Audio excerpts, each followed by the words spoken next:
بسم اللہ الرحمن الرحیم۔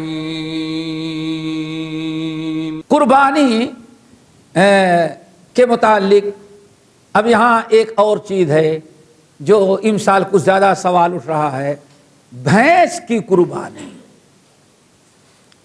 آیا یہ 8 جانور جو ہیں اس میں گائے، اونٹ، اونٹنی، بیل اور گائے، بھینس کی قربانی جائز ہے کہ جائز نہیں ہے؟ یہ ایک بڑا اہم مسئلہ ہے۔ آیا بھینس کی قربانی کی ہو سکتی کہ نہیں ہو سکتی؟ تو 8 قسم کے جانور جو ہیں وَمِنَ الْبَقَرِ اثْنَيْنِ وَمِنَ الْإِبِلِ اثْنَيْنِ، گائے کا تذکرہ ہے، اونٹ کا۔ عربی زبان میں بھینس کو کیا بولتے ہیں؟ جاموس، جاموس، گائے نہیں بولتے۔ اب آیا گائے کی بھینس کی قربانی جائز ہو سکتی کہ نہیں ہو سکتی؟ اس میں اہل علم کا اختلاف ہے، اور اس کی وجہ اصل میں یہ ہے کہ نبی علیہ السلام صحابہ کے زمانے تک عرب کے اندر، خاص طور سے جو حجاز کے علاقہ ہے، یہاں بھینسیں نہیں آئی تھی۔ لوگوں نے بھینس نہیں دیکھا تھا کہ بھینس بھی کوئی مخلوق ہے۔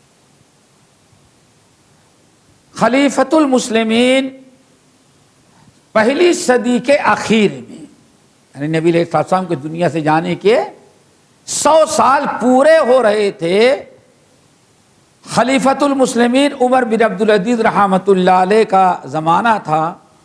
اس وقت یہ بھینسیں عرب میں پہنچی ہیں۔ آج کا جو موجودہ جرمن ہے، کہا جاتا ہے یہ وہاں کی مخلوق تھی، وہاں سے یہ جرمن وغیرہ سے یہ بھینسیں آئی ہیں۔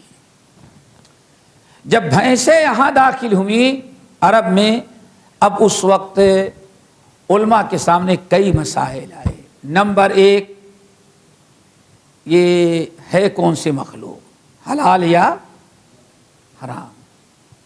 اس کا دودھ حلال یا دودھ حرام؟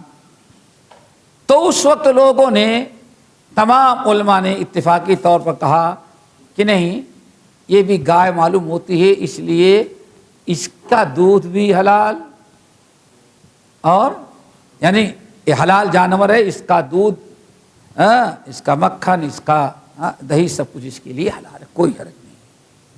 چلو، کیوں ایسا فتویٰ دیا؟ عام طور پر بھینس گائے کی طرح چرتی ہے، کھاتی ہے، گابھن ہوتی ہے، 4 چھاتیاں ہیں، مدت حمل یعنی گابھن ہونے کا زمانہ بھی تقریباً ایک ہی ہے۔ تو لوگوں نے اس کا استعمال شروع کیا، اور چونکہ نئی چیز آئی تھی، اس لیے بہت سارے لوگوں نے خریدنا شروع کیا۔ اب تو 2-4 کے بجائے جس نے بھی گائے پالی ہے، اگر 60 گائیں ہیں تو 20-25 بھینسیں ہیں۔ اب وہاں دوسرا مسئلہ کھڑا ہوا کہ آیا اس میں زکوٰۃ ہے کہ زکوٰۃ نہیں ہے؟ اب زکوٰۃ کا مسئلہ آیا۔ پہلے تو دودھ کا، گوشت تک، اب کس کا مسئلہ آیا؟ زکوٰۃ کا۔ جب زکوٰۃ کا مسئلہ پیدا ہوا تو اس وقت عمر بن عبدالعزیز رحمۃ اللہ علیہ کے حکم سے علماء نے، جو علماء اور فقہا تھے، محدثین، سب لوگوں نے اتفاقی اور اجماعی طور پر کہا کہ یہ بھینس بھی گائے کی ایک قسم ہے، اس لیے گائے میں اس کو شامل کر کے وہی زکوٰۃ، اتنی زکوٰۃ نکالی جائے جس سے گائے کی نکالی۔ اب جو ہے گائے سے اس کو اب جوڑ دیا گیا، کس مسئلے میں؟ زکوٰۃ لینے میں۔ علماء نے یہ کہا کہ تقریباً ساری چیزیں بھینس کے اندر وہی پائی جاتی ہیں جو گائے کے اندر، صرف ایک فرق ہے، گائے پانی میں نہیں بیٹھتی اور بھینس پانی میں نہیں جاتے۔ کبھی بیٹھے ہو؟ کیسے تم آدمی کو بھینس پر نہیں بیٹھے بھی تھا؟ اس کا مطلب وہ بیٹھ چکے ہیں سمجھ گئے نا. تو پانی میں وہ بہت دیر گھنٹوں بیٹھی رہتی ہے. اس فرق کے علاوہ تقریباً گائے ہی کے ساری صفات اس کے اندر پائی جاتی ہیں. زکوٰۃ نکالی جائے گی.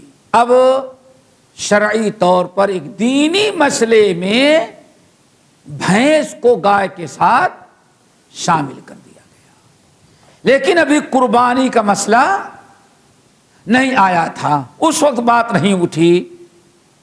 ایک طویل عرصہ گزر جانے کے بعد کہیں ایسا ہوتا گائیں کم ہوتی ہیں, بھینسیں زیادہ پیدا ہوتی ہیں.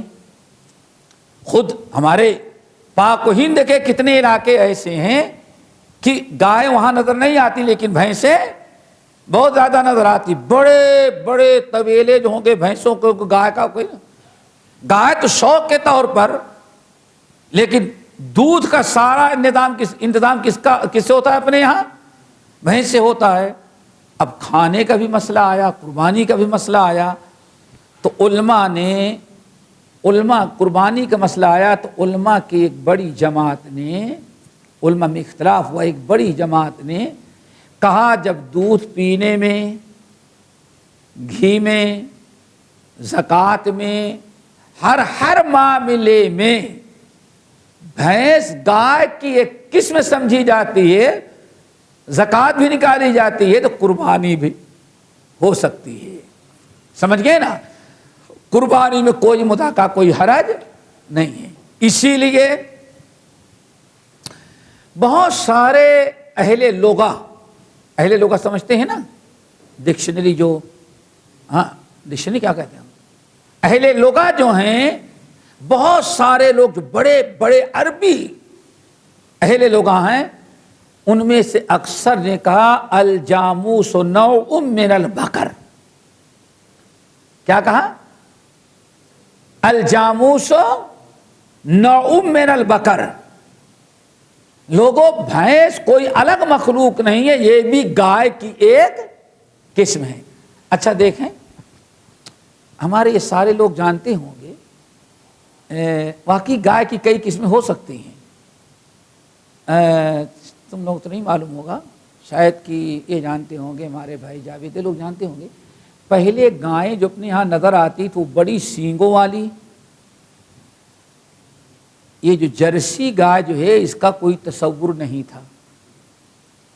جرسی گائے جانے کیا کہتے ہیں؟ یہ جو بالکل آتی ہے اوپر سے بالکل کیا سینگ وغیرہ کچھ نہیں ہوتی, اور دودھ بہت دیتی ہے. ارے تم تو دیکھ چکے نا وہی گائے, ہاں وہ اپنی والی نہیں کہ ایک سینگ سے اس کو مارے, دوسرے سے اس کو مارے, اور دودھ دے تو 2 کلو, مشکل سے 2 لیٹر. تو یہ جو گائیں ہیں, جب آج سے تقریباً 40 45 50 سال قبل یہ بر صغیر ہند و پاک میں آئیں, تو یہ جو گائیں تھیں اس وقت علماء کا اختلاف ہوا یہ گائے ہے کہ اور کوئی ہے. جانتے ہوں گے یہ بڑی لڑائی اس پر ہوئی. یہ جو گائے آئی تھی یعنی متحدہ ہند میں داخل ہوئی, تو بہت سارے لوگ اس کا گوشت, اس کا دودھ حرام کہتے تھے. کیوں کہتے ہیں؟ کہ یہ کوئی بڑی خنزیر ہے. آپ دیکھیں گے اس کا پورا یہ حصہ جو ہوتا ہے, اس کی بناوٹ جو ہے, اگر 4 چھاتیاں نہ دیکھو تو گائے اپنے ہاں جو ہوتی تھی دیسی گائے, اس گائے سے کوئی اس کی مناسبت ہی نہیں ہے. بالکل معلوم پڑتا ہے کہ الگ سے مخلوق ہے یہ. لیکن اب ماشاءاللہ 3 بھینس کے برابر ایک گائے وہ دودھ دیتی ہے. اب لوگوں کا مزاج صاف ہوتے ہوتے اس گائے کا نام الگ کہتے ہیں, یہ بھی گائے کی ایک قسم ہے, لیکن یہ ایشین گائے نہیں ہو, کیا یورپین گائے ہے. اب سب اس کو گائے سمجھنے لگے. آج سب سے قیمتی, سب سے زیادہ دودھ والا جانور جو ہے وہی باہر سے والے گائے. تو معلوم یہ پڑتا ہے کہ جب یہ گائے ہوتے ہوئے ہمارے ہاں ایک زمانے تک یہ تھا کہ گائے نہیں, کوئی خنزیر کی نسل کی ہے یہ, سمجھ گئے نا. لیکن اب پتا چل گیا نہیں, گائے کی ایک قسم ہے. تو ایسے ہی بھینسیں بھی جو آئیں تو ایک زمانے تک لوگوں کو بڑا اشکال رہا، لیکن اہل لوگاں ہمیشہ اس کو کس کی قسم قرار دیتے رہے؟ الجاموس نوع من البقر، من الگائے نہیں کہتے نا من البقر، سمجھ گئے نا؟ یہ بھینسے بھی گائے کی ایک قسم ہے۔ جن لوگوں نے اہل لغہ اور اہل فتاوی زکوٰۃ وغیرہ کے مسائل کے لیے ان تمام علماء نے کہا بھینس کی قربانی میں کوئی مدعا کوئی حرج نہیں ہے۔ یہی شیخ الکل میاں نذیر حسین محدث دہلوی، ان کے اکثر تلامید، سمجھ گئے نا، اور بعد علماء پنجاب جو تھے اس وقت کے بڑے، اور ابھی دور حاضر میں بڑی تحقیق کرنے کے بعد کہا ہم اسی نتیجے پہ نکلے کہ بھینس بھی گائے کی ایک قسم ہے، اس کے قربانی کرنے میں کوئی مدعا کوئی حرج نہیں تھے۔ ہمارے بعض علماء نے اس کو اس کی قربانی سے منع کیا، جس میں حافظ عبداللہ روپڑی لاہوری رحمۃ اللہ علیہ تھے، وہ برابر اسی پہ قائم تھے کہ نہیں اس کی قربانی نہیں ہو سکتی۔ لیکن ابھی علماء ہند و باغ جو ہیں ان کو میں نے دیکھا اکثر وہ فتویٰ دیتے ہیں۔ شیخ الحدیث مولانا عبید اللہ رحمانی مبارک پوری صاحب المرآت کی بنا پر کہتے ہیں کہ جس کو اس بات پر مکمل اطمینان ہے وہ گائے کی بھینس کی قربانی کرے، کوئی مدعا کوئی حرج نہیں ہے۔ اگر کسی کو اطمینان نہیں تو حرام ہونے کا فتویٰ نہ دیا جائے۔ کیوں؟ تقریباً تمام اجلہ علماء نے اس کو گائے کی قسم قرار دی ہے، اور بلکہ پاکستان میں تو نہیں بتا سکتا، ہندوستان کے وہ علاقے جہاں انگریزوں کے زمانے ہی سے گائے وغیرہ پر پابندی تھی، وہاں بڑے کا گوشت جو ہوتا ہے بھینس اور بھینسے ہی کا ہوتا ہے، یعنی یہاں تک کہ گو ماتا بھی ہوں گی تو ان کو بھی بھینسی بنا کر کے بیچتا ہے، کھاتا پورا ہے لیکن نام کیا کرتا ہے؟ موڑی ٹانگ دیتا ہے کس کی؟ بھینس کی، اور دیکھنے والا بھی دیکھ کر کے جاتا ہے نہیں نہیں بالکل سچے میاں صاحب ہے۔ تو بہرحال میں سمجھتا ہوں کہ علماء کے جب فتاوے ہیں تو بھینس کی قربانی میں کوئی مدعا کوئی حرج نہیں۔ امسال کچھ زیادہ سوالات ہیں، اس لیے میں نے سوچا اس کی بھی وضاحت کر دیا ہے۔